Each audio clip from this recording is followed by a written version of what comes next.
Selamat datang pada channel kami, Mas Heri Sartiga. Subscribe, like, komen dan share. Kontribusi kami kepada bangsa Indonesia. Assalamualaikum warahmatullahi wabarakatuh. Selamat pagi, good morning, sugeng enjing, sedulur sahabat, teman-teman dimanapun Anda berada. Kali ini kita ketemu lagi di channel Mas Heri Sartiga. Kita akan menyampaikan pesan. Terserah Anda pesan ini itu sebagai suatu pengetahuan atau sebagai referensi, atau terserah Anda mentafsirkan. Yang jelas kali ini kita akan mengambil tema judul nasab dan DNA sampah. Sebelum lebih lanjut, lebih jauh, yang baru masuk ke channel kita, monggo silahkan subscribe dulu. Setelah video ini berjalan menjelang akhir, silahkan komen kekurangan, kelebihannya. Nggak usah kelebihan, nanti kita sombong. Yang jelas kalau ini suatu hal yang bermanfaat, silakan share dan komen saja, dan jangan lupa subscribe, jangan tinggalkan video ini sampai akhir. Yang pertama, tentang judul ini, nasab dan DNA sampah, kita mengambil hikmah bahwasanya manusia berasal dari tanah, diciptakan dari tanah. Karena manusia sudah diciptakan dari tanah, hidup di bumi, membuat satu pemukiman, maka melahirkan sampah. Peradaban terus berubah dari sampah organik menjadi non organik. Dari non organik itu sendiri masih dipilah, masih dibagi lagi. Ada namanya sampah plastik, ada yang namanya sampah atau limbah berbahaya, ada limbah cair dan padat. Karena ketika kita ngomong sampah itu bahasanya sangat luas. Yang jelas kita sampaikan tentang sampah pada umumnya. Oke, lanjut. Kita tadi sudah sampaikan asal manusia itu dari tanah. Salah, ini diralat. Asal manusia dari sampah, ya, sampah organik maksudnya. Oke. Karena seluruh tumbuhan yang bisa dimakan ke manusia menjadi nutrisi. Nutrisi itu menjadi dari kecil menjadi besar, kita berproses dari bayi, itu kan dari nutrisi, dari organik. Ya, adanya non organik itu adanya pola pikir manusia yang bisa mentafsir dunia menjadi satu pengetahuan yang terus setiap tahun bertambah. Jadi yang jelas kita derajatnya sama, berasal dari tanah atau dari organik manusia. Nah, kalau manusia itu berubah bentuk menjadi katakanlah plastik sifatnya. Plastik itu kan kalau kena angin selalu terbang ke sana mengotori lingkungan, terbang ke sana kena angin, terus dia tidak akan tidak akan selalu berada di tempat, selalu terbang. Apabila pendam di bawah tanah, terpendam, plastik itu juga beratus-ratus tahun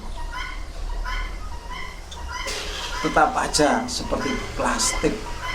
Plastik adalah plastik, walaupun hakikatnya plastik itu diambil dari tanah, yang mana plastik itu awal mulanya dari minyak mentah atau gas alam, diproses akhirnya menjadi plastik. Tapi janganlah menjadi manusia plastik, pasti manusia yang sombong ya, kena terbang sana terbang sini.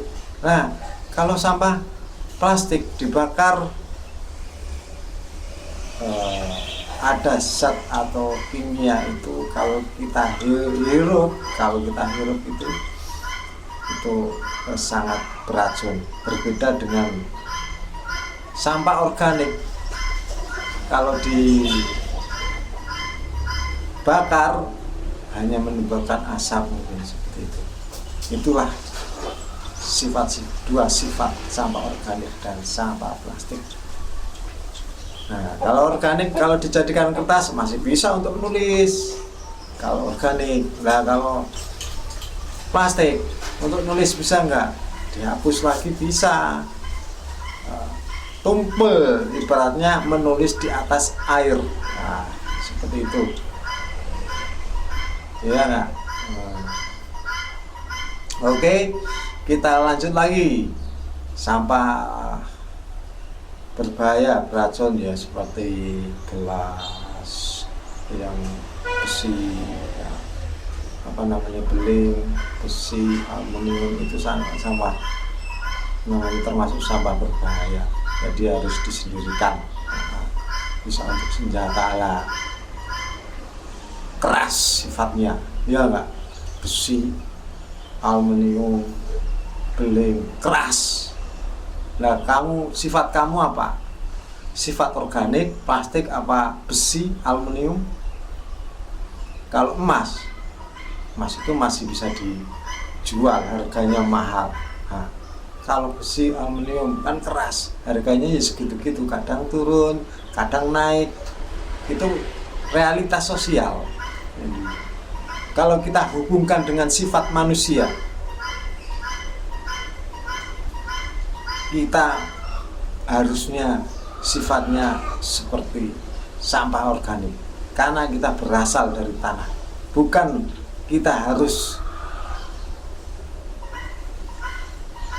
menjadi sampah plastik, menjadi sampah besi. Besi kan keras. Kalau keras, dari nilai ekonomi saja sudah jelas, harganya naik turun. Tapi secara alam, antara plastik dan bahan berbahaya itu, kalau tidak diolah dengan baik, akan mencemarkan lingkungan. Janganlah jadi manusia plastik, janganlah jadi manusia besi, jadilah manusia organik yang selalu manfaat. Ini realitas yang ada, membahas tentang nasab dan DNA sampah. Sebuah hikmah perilaku manusia ada di sampah-sampah itu. Terserah apa kata Anda. Jadi ini sebuah realitas keilmuan yang tidak pernah dibeberkan. Tahu sendiri, sampah organik itu sifatnya lunak, kena air lemes. Setiap hari kena air 3 bulan sudah berubah menjadi tanah. terus reinkarnasi lagi, menumbuhkan tumbuh-tumbuhan yang lain karena sudah menjadi pupuk. Jadi mutualis simbolisme, mata rantai. Jadi jadilah manusia yang seperti sampah organik.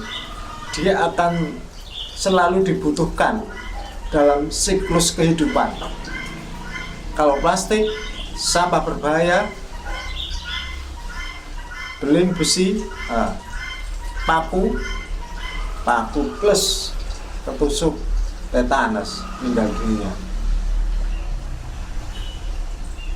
Makanya kita harus bersifat seperti sampah organik yang selalu manfaat dalam mata rantai kehidupan. Itu tentang nasab dan DNA sampah organik, plastik, dan bahan berbahaya. Semuanya berasal dari tanah. Tapi mereka ketika berubah menjadi plastik, sombong. Berubah menjadi besi, sombong. Berubah menjadi beling, sombong. Ya, sampah organik selalu prosesnya mudah. Makanya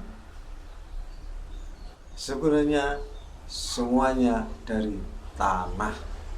Jangan sombong. Nabi Adam dari tanah. Ya mungkin yang di luar sana sekarang sedang membahas tentang nasab keluarga Balawi, silakan. Ini sebagai hikmah bahwa manusia semuanya berasal dari tanah dan akan kembali ke tanah. Eling wong urip bakale mati, berasal dari tanah dan akan kembali dari tanah. Jangan sombong. Oke? Kebenaran datangnya dari Allah semata. Kita di sini hanya hidup, manusia ini hanya hidup dalam naungannya. Jangan menghukumi seseorang. Jangan merasa derajatnya lebih tinggi. Dimanapun sampah plastik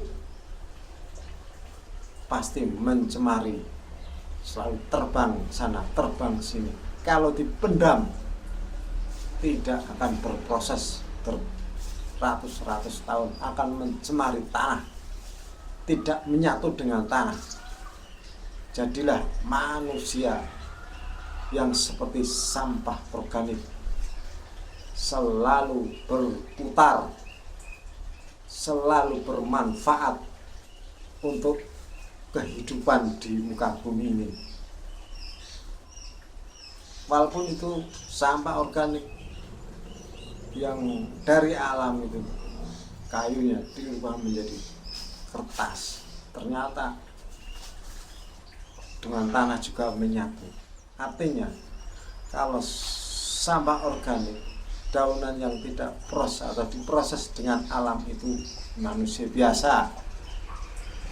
Kalau sudah menjadi kertas, ditulis, tulisan itu pengetahuan, semuanya tulisan itu pengetahuan. Akhirnya apa? Ini ibaratnya kertas itu ulama. Iya kan? Ulama ibaratnya. Kalau organik godong-godong yang tidak bermanfaat secara